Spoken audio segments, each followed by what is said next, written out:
ഖത്തറിൽ നടന്ന ഇസ്രായേൽ ആക്രമണം ഒരുപക്ഷെ മലയാളികൾ പോലും ഏറെ ഭയപ്പെടുന്നുണ്ട്. അവിടെ മലയാളികൾ കഴിയുന്നു, അത് വേറൊരു കാര്യം. പക്ഷേ കേരളത്തിലെ ഒരു ജില്ല പോലും ഭയപ്പെടുകയാണ്. വളരെ ശരിയാണ് ഈ പറഞ്ഞത്.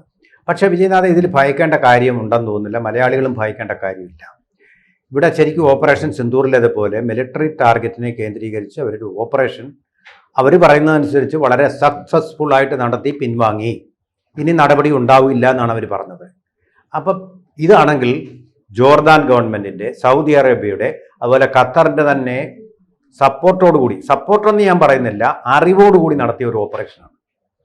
അവരോടെല്ലാം പറഞ്ഞു, ഇന്ത്യ പാകിസ്ഥാനോട് പറഞ്ഞിരുന്നു, ഞങ്ങൾ നിങ്ങളുടെ ചാവേർ നിലങ്ങൾ ആക്രമിക്കാൻ പോവുകയാണോ, അതുകൊണ്ട് നിങ്ങൾ ഇതിൽ ഇടപെടേണ്ട, നിങ്ങളോടല്ല, നിങ്ങളുടെ സൈനിക താവളങ്ങളല്ല ഞങ്ങൾ ടാർഗറ്റ് ചെയ്യും. നല്ല ഭംഗിയായിട്ട് 11 താവളങ്ങൾ, ഞാൻ നമ്മുടെ വ്യൂവേഴ്സിന് മനസ്സിലാവാൻ വേണ്ടി പറയുകയാണ്, 11 താവളങ്ങളും നശിപ്പിച്ചിട്ട് പിൻവാങ്ങി പത്രസമ്മേളനം നടത്തി.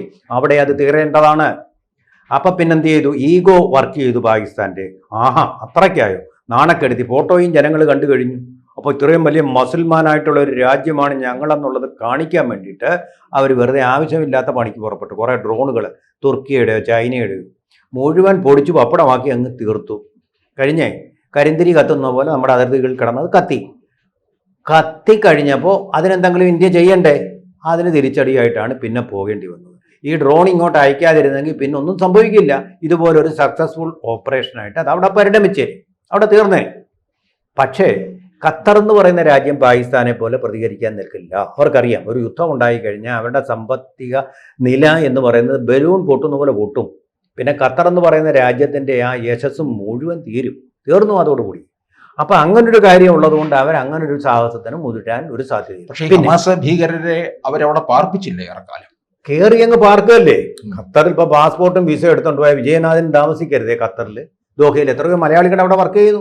അവരാണിപ്പോൾ ആശങ്കയിൽ. എന്താണെന്നറിയാം, ദോഹയ്ക്കടുത്ത് ഉള്ളൊരു സ്ഥലമാണ് ദോഹ എന്ന് പറയുന്നത്, അതിൻ്റെ തലസ്ഥാനമാണ്. ഈ ഖത്തർ എന്ന് പറയുന്നത് അൽ ജസീറയുടെ ആസ്ഥാനമാണ്. ഭീകരവാദികളെ ഒരു തരത്തിലൊക്കെ സപ്പോർട്ട് ചെയ്യുന്ന ആൾക്കാരെ ഇങ്ങനെ എന്തെങ്കിലും ചെയ്തോട്ടെ എന്ന് വിചാരിച്ച ഒരു നിഷ്പക്ഷ നിലപാട്. നിഷ്പക്ഷം എന്ന് പറയുന്നത് ഭീകരരുടെ പക്ഷമായി പോകുന്നു.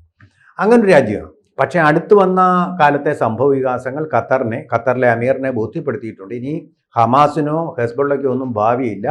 എല്ലാം ഇസ്രായേലിൻ്റെ കയ്യിലേക്ക് പോവുകയാണ്. പോയി കഴിഞ്ഞാൽ ഇസ്രായേലിനെ പിണക്കുന്നതും ശരിയല്ലെന്ന് അവർക്കറിയാം.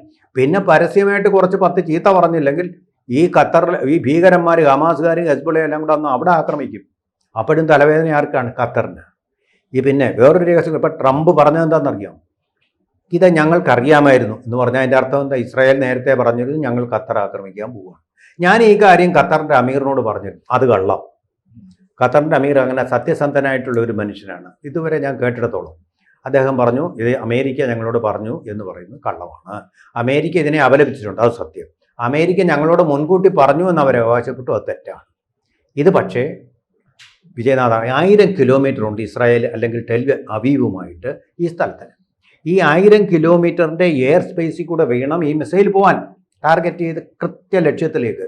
നമ്മളിപ്പോൾ ഈ മുറിക്കകത്തിരിക്കുമ്പോൾ ആ മിസൈൽ ഇങ്ങനെ വന്നിട്ട് നമ്മളെ വിജയനാഥനെ ടാർഗറ്റ് ചെയ്യുന്നു, അല്ലെങ്കിൽ രാജേന്ദ്രനെ ടാർഗറ്റ് ചെയ്യുന്നു, നേരെ നമ്മുടെ ലക്ഷ്യത്തിലേക്ക് വരിക.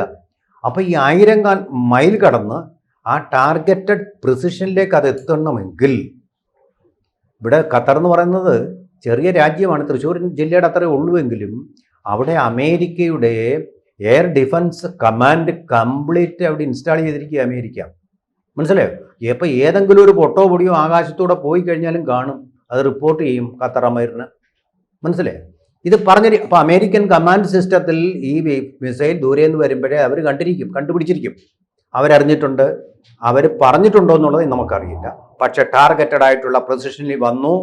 അവർ ഉദ്ദേശിച്ചിരുന്ന ടാർഗറ്റ് എന്ന് പറയുന്നത് ഖലീൽ ഹലയ്യ എന്ന് പറയുന്ന ഹമാസിൻ്റെ ഇപ്പോഴത്തെ കമാൻഡർ ഇൻ ചീഫും ആയിരുന്നു. പക്ഷേ അദ്ദേഹം തെറ്റിപ്പോയെന്ന് എനിക്ക് തോന്നുന്നത്.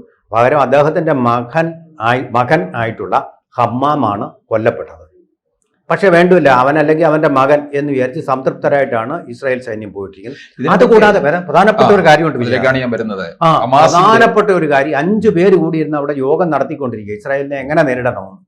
യോഗം ചേർന്നുകൊണ്ടിരിക്കുന്നതിനിടയിൽ കേരളത്തെ സംബന്ധിച്ചിടത്തോളം വളരെ പ്രധാനപ്പെട്ട ഒരു വ്യക്തിയുമുണ്ട്. മുസ്ലിം ലീഗിനെയും ജമാഅത്തെ ഇസ്ലാമിയെയും എല്ലാം വിഷമത്തിലാക്കുന്ന ഒരു വ്യക്തി, ഒരു പക്ഷേ അന്തിമോപചാരമോ അല്ലെങ്കിൽ അന്ത്യാഞ്ജലിയോ അർപ്പിക്കാൻ സാധ്യതയുള്ള ഒരാൾ. അതാണ് ഖാലിദ് മസാദി. അറിയാമോ? ആളെ മനസ്സിലായോ?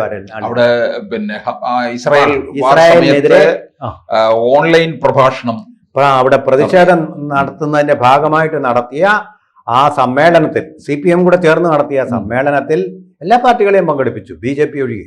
ആ സമ്മേളനത്തിൽ ഓൺലൈനായിട്ട് പ്രഭാഷണം നടത്തിയ ആളാണ്.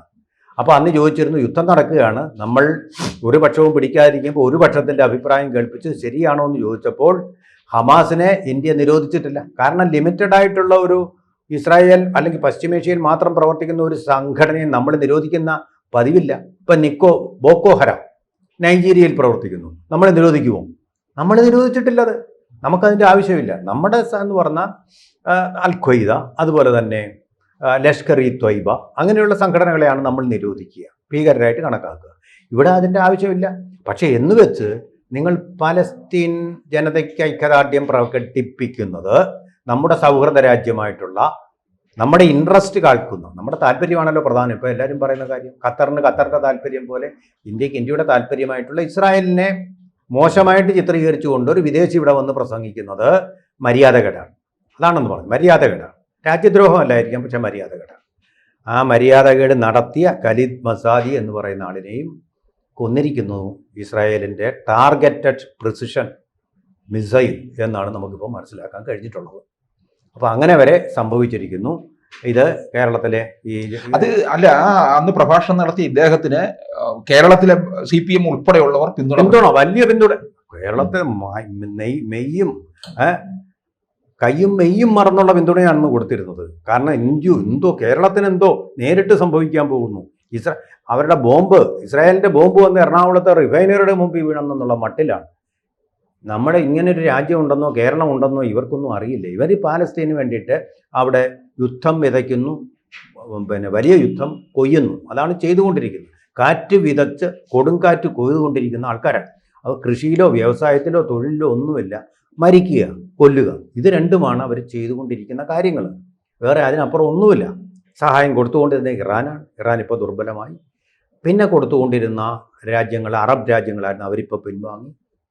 സിറിയ ആയിരുന്നു, അവരിൽ നിന്നും വലുതായിട്ടൊന്നും ഇപ്പോൾ പ്രതീക്ഷിക്കാനില്ല. ആകെപ്പാടെ കെട്ടടങ്ങുകയാണ്. അന്തിത്തിരി ആളിക്കത്തുമെന്ന് പറയുന്ന ഒരു ആളിക്കത്തലാണ് ഇപ്പോൾ നടന്നുകൊണ്ടിരിക്കുന്നത്. എരിഞ്ഞടങ്ങലാണ് ഇപ്പോൾ നടന്നുകൊണ്ടിരിക്കുന്നത്. അതുകൊണ്ടാണ് ഗൾഫ് രാജ്യങ്ങളെല്ലാം ഇസ്രായേലുമായിട്ട് സൗഹൃദം സ്ഥാപിക്കുന്നത്. സൗദി അറേബ്യ നയതന്ത്ര ബന്ധം സ്ഥാപിച്ചു. പക്ഷേ ഈ ഖത്തറിന്റെ മേലുള്ള ഈ കടന്നാക്രമണം എന്നാണ് ചിലരൊക്കെ എഴുതിയിരിക്കുന്ന വാർത്ത. എന്തായാലും അവിടെ ഭീകരരെ തീർക്കുക എന്നുള്ളതായിരുന്നു ഇസ്രായേലിന്റെ ലക്ഷ്യം. പക്ഷേ മറ്റ് ഗൾഫ് രാഷ്ട്രങ്ങളൊക്കെ എന്തായിരിക്കും, ഏത് നിലപാടിലേക്കായിരിക്കും പോവുക? ഗൾഫ് രാജ്യങ്ങൾക്ക് ഒറ്റ താല്പര്യമുള്ളൂ, അവരുടെ സാമ്പത്തിക താല്പര്യം. അവരുടെ സാമ്പത്തിക താല്പര്യം നിലനിർത്തുന്നതിന് അവർക്ക് ആവശ്യം ഇസ്രായേലാണ്, അല്ലാതെ ഹമാസ് അല്ല, ഖത്തറുമല്ല. ഒരു സംശയവും വേണ്ട. ഖത്തറിനെ പണ്ട് എതിർത്തിരുന്നു ഈ രാജ്യങ്ങളെല്ലാം കൂടി.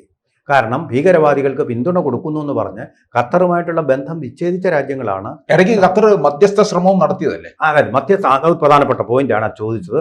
അതായത് ഖത്തർ ഇപ്പോൾ പറഞ്ഞിട്ടുണ്ട്, ഞങ്ങൾ ഇനി മേലാൽ ഒരു മധ്യസ്ഥതയും വഹിക്കുകയില്ല എന്ന് പറഞ്ഞാൽ അതിൻ്റെ അർത്ഥം അവിടെ അവശേഷിക്കുന്ന കമാൻഡർമാർ നിങ്ങളെല്ലാം പൊയ്ക്കൂ. ഇപ്പോൾ നമ്മൾ ഒരു കാര്യം മനസ്സിലാക്കണം, ഹമാസ് എന്ന് പറയുന്ന രണ്ട് വിധത്തിലുണ്ട്. അവിടെ പട്ടിണി കിടക്കുന്ന ഗർഭിണികളായി, രോഗിണികളായി, കുട്ടികളായി മരിക്കുന്ന ഹമാസ്, അതൊന്ന്. പോർമുഖത്ത് മറുവശത്ത് ഈ ഖത്തറിൻ്റെ ആഡംബരത്തിൽ, അവിടുത്തെ വലിയ ആഡംബര വീടുകളിൽ, വലിയ ആഡംബര കാറുകളിൽ സഞ്ചരിച്ചുകൊണ്ട് സുഖിക്കുന്ന ഹമാസുകൾ. അങ്ങനെ സുഖിക്കുന്ന ഹമാസുകൾക്ക് നേരെയാണ് ഇസ്രായേലിൻ്റെ മിസൈൽ പിന്തുടർന്ന് ചെന്ന്, മോദിയുടെ ഭാഷയിൽ പറഞ്ഞ മെട്ടീസ് മിലാദിയ, അവിടെ മാത്രം ലക്ഷ്യമിട്ടാണ്. അതെ, മണ്ണിനോട് ചേർത്ത് കഴിഞ്ഞിരിക്കുന്നത്.